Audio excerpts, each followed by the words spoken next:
What's going on, guys? It's Jimmy, aka Where's My Sun sunscreen. No, me and my wife went out the other day just for a couple hours and we forgot our sunscreen.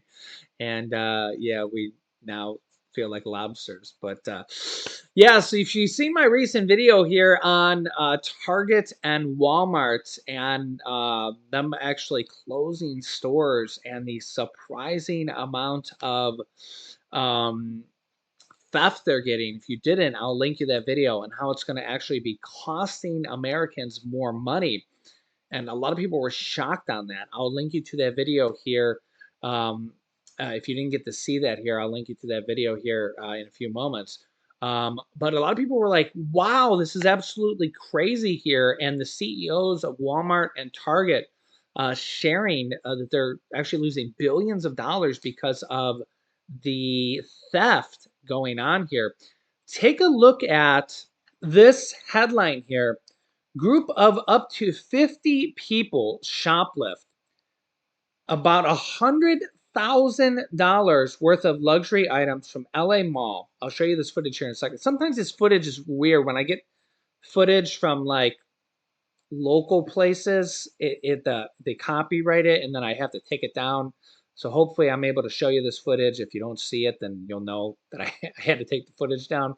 But I'll show it to you here. If you see it, then you know that I was allowed to show it. But sometimes if it's copyrighted by like a smaller, like non-major news station, you know it's good. And if you know me, you know I'll show footage from CNN or Fox News or any place because again, I'm not really from either side.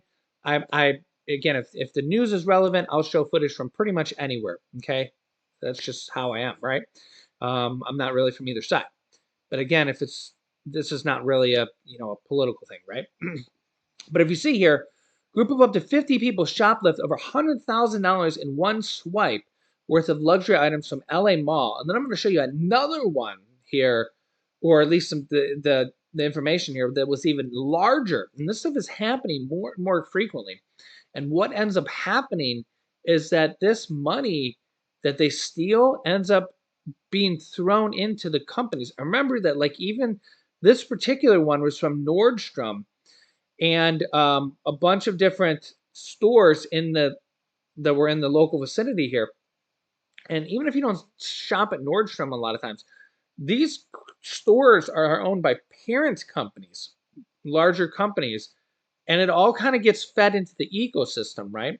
These larger conglomerate stores, they end up charging you more money in the background because they have to make a profit. They have to pay their employees, they have to pay their rent, they have to pay their electricity bills. And when they're losing millions and billions of dollars, this is again just from one particular store, one city. And this happens on a large group, a large basis across the country. Think about this. They have to raise their prices. Take a look at what happened here.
Yeah, so the video circulating on social media, people wearing hoods and masks that cover their faces, tear down shelves, and run out of stores. I know in some states, if you wear a mask, it's considered a felony. Um, yeah, I know that from watching On Patrol. At least I think it's in the state of Florida, maybe other states as well. The LAPD confirmed that bear spray was used to neutralize 2 security guards. And even so, there's so many people there, 2 security guards would have only been able to do so much. And there was no immediate word on their condition. Mayor Karen Bass called the robbery absolutely unacceptable. And those who committed these acts act like it's a neighboring areas must be held accountable, she said in a statement. The Los Angeles Police Department will continue to work to not only find those responsible for this incident, but to prevent these attacks on retailers from happening in the future. Also, get this. On Tuesday, a very similar mob-style robbery took place at a St. Laurent store at Americana at Brand in nearby Glendale, NBC Los Angeles reported. The loss there was estimated at $300,000. So if you look there, just 2 robberies was estimated at $400,000 just from 2 robberies. And now you can quickly realize how stores could be losing millions or even billions of dollars. And I did a recent video here on how these stores are losing a lot of money. And the problem here with average everyday Americans is that when these retailers go to make up for the losses and increase their prices, it hurts the average everyday American. And this is why we're seeing partially higher prices in stores. In fact, I've seen a recent interview here from Shark Tank investor Kevin O'Leary. Listen to what he has to say here. It's interesting here. A couple different points. Take a listen. The stock market's up big. Dow's up, I don't know, over 400 points. Not sure I know why, but I always want the non-rich to get rich, all those middle-income folks with their retirement accounts. Anyway, we've got Kevin O'Leary, chairman of O'Leary Ventures, Shark Tank investor, and author of Cold Hard Truth on Business, Money, and Life. Kevin O'Leary, we have a lot to talk about. It's good to see you. Let's start. The front page of the Wall Street Journal ran an article saying how interest rates are high and they're going to stay high, but the stock market shrugged it off and it's up 400 points. What do you make of that, Mr. Wonderful? Balancing concerns about the Finch downgrade and higher and pesky inflation, both in energy and food, is a big issue around how much money we're going to print. We've got 2 big acts, as you know, the Inflation Reduction Act, the IRA, and the CHIPS Act. That money's not been deployed yet, Larry. That's close to $1 trillion. That's money we're going to be printing. And where's it going? All into the S&P 500. So if you're an S&P 500 company, yippee-yi-yo-ki-yay. You've got clear sailing for the next 3 to 4 years, and the market knows that. And these are big sectors in tech and all kinds of initiatives around construction. And, you know, whether you think printing money helps or hurts inflation, I personally think it increases inflation. That's why it's staying up there. But this is an unprecedented time in our economy. You've never had so much, you know, let's call it dry powder. You want to own the S&P while this much dry powder is waiting. And it's not going overseas, Larry. It's coming into America big time. And it's already been approved, already been passed, coming to a theater near you. That's a great point. Look, that's a seldom heard point, but I think that's very important. The government spending stuff that was passed hasn't played out yet. It's going to play out unless it's rolled back, which it probably won't be.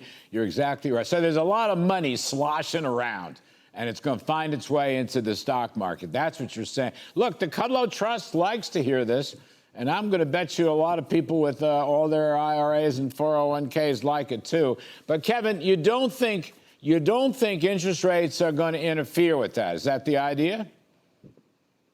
No. That's 40% of the equation. The S&P 500 employs 40% of America.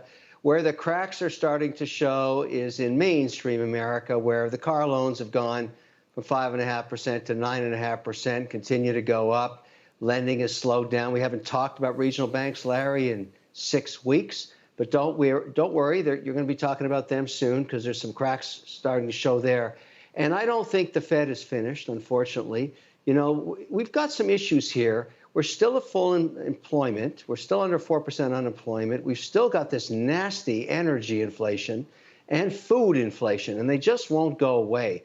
And these actually hurt mandates. If you're in the incumbent in the White House and you got high gas prices coming back up to $4, and protein, whether it's chicken or beef or pork, is going back up again, that's not so great as you're going into an election cycle. So that's where the war is going to be fought. But frankly, if you're a regional bank right now, you're not lending. And I've been calling this out. I've been talking to you about this now for 6 weeks. I deal with this every day with small business. It's not good for small business. It's great for the S&P 500. But if you're running a $500 million or $50 million or $100 million business in America, employing Americans sitting in Des Moines, Iowa, you're not so happy right now because your costs have gone way up. You know, let's go back to this Fitch downgrade thing. I mean, a lot of people don't understand it. They mentioned their worries about governance. I mean, look, I'm not worried about defaulting on our debt. That's not worried about that. But their internal message was, in the next few years, government spending is going to be very high, like 25% of GDP. The average historically is 20. Deficits are going to run 6% of GDP. That is a massive number for peacetime without any kind of depression. Now, that's kind of what you're saying, that they've overloaded the system with all this liquidity and all this spending. But the Fitch warning is a warning. You can't keep doing this forever, can you? No, you can't. And there's no way to sugarcoat it. I've said it a million times in the last week. This is not good news. There's no good news here. You can't look at it from a good news perspective because here's the fact. If you're a sovereign wealth fund, the majority of the sovereign wealth funds, trillions of dollars invested, the majority of wealth in the world is sovereign wealth. The majority of their liquidity is held in U.S. treasuries. That's what they buy because they consider it the safest haven. This just took away from that a little bit. It made them a little more concerned. Do they consider the Swiss franc as an alternative? Would they go somewhere else? Maybe not yet, but you go from AAA to AA, what's next? Single A? All of a sudden, it's not just us. And I understand Warren Buffett doesn't care, Jamie Dimon doesn't care, but they're talking their books, Larry. Warren Buffett is the largest domestic holder of Treasury bills in America. He's never going to say anything bad about America, nor should he, and I'm a huge fan. You know, to me, those guys are cash flow guys. Charlie Munger's my mentor. I love that guy. But you can't tell me they're not talking their book. And so is Jamie Dimon. He should. He's the #1 bank in America. But they can't be feeling great about a downgrade. There's nothing good about it. So we got to start thinking about it. It's a wake-up call. And I'm not against government spending, but we've got to spend it wisely. Do we create jobs? Do we increase growth? Do we get more tax revenues from more economic activity? If it's not doing that, why are we spending it? That's the question. And remember that the Social Security Trust Fund invests in U.S. Treasuries. So remember here that, you know, the government does have to spend money wisely. And remember that 2/3 of Americans live paycheck to paycheck. And remember that about half of Americans work their whole lives and don't save any money at all and just depend on only Social Security. So, yeah. And then the other half of the Americans have retirements and IRAs and 401ks in addition. So, yeah, you guys can let me know your thoughts here. I'll keep you up to date here with everything going on here. If you haven't yet, subscribe down below. Click the bell icon so you don't miss out on any new videos. Thanks for liking and sharing these as well.